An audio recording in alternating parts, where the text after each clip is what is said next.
Hello. അപ്പോൾ ഇന്ന് ടൗണിൽ പോകേണ്ട ആവശ്യമുണ്ടായിന് കേട്ടോ. അപ്പോൾ ലച്ചുവിന് ഉച്ചയ്ക്ക് ചോറെല്ലാം കൊടുത്ത് ഉറക്കിയിട്ടാണ് ഞാൻ ടൗണിലേക്ക് പോയത്. അപ്പോൾ പണ്ട് സ്കൂളിലും സ്റ്റുഡിയോയിലൊക്കെ വെക്കുന്ന സമയത്ത് ഞാൻ ഈലൂട്ടിയാണ് പോക്ക്. ഇപ്പോൾ 2-3 വർഷമായിട്ട് ഈ വഴിക്ക് വരാത്ത. അങ്ങനെ ബസ് സ്റ്റാൻഡിലെത്തുമ്പോൾ ഒരു ഓട്ടോ കിട്ടി. ആ ഓട്ടോ കയറിയിട്ട് നേരെ ടൗണിലേക്ക് പോയി. എന്നിട്ട് ആദ്യം തന്നെ അക്ഷയയിൽ പോയിട്ട് കുറച്ച് കാര്യങ്ങൾ ചെയ്ത് തീർക്കാനുണ്ടായിരുന്നു. അങ്ങനെ നേരെ അക്ഷയയിലേക്ക് പോയി. അക്ഷയയിൽ നേരെ നമ്മൾ ATM പോയി അത്യാവശ്യം പൈസ എടുക്കാനുണ്ടായിരുന്നു. അതിലെടുത്ത് ടൗണിൽ പോകുമ്പോൾ നല്ലോണം അലങ്കരിച്ചിട്ടുണ്ട് ഉത്സവമെല്ലാം ആയിട്ട്.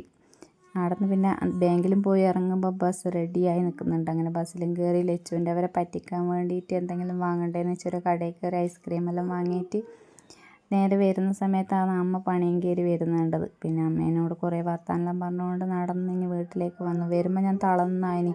ഞാൻ ആദ്യമായിട്ടാണ് ലച്ചുവിനെ കൂട്ടാണ്ട് പുറത്ത് പോകുന്നത്. ഓൾക്ക് വലിയ കുഴപ്പമൊന്നുമില്ല, എന്നാലും ഞാൻ ഇതുവരെ ഓളെ വീട്ടിയിട്ട് അങ്ങനെ പോയിട്ടില്ല. അപ്പോൾ ഇന്നത്തെ വിശേഷം ഇത്രയേ ഉള്ളൂ. വീഡിയോ ഇഷ്ടമായ സബ്സ്ക്രൈബ് സപ്പോർട്ട് ചെയ്യാൻ മറക്കല്ലേ.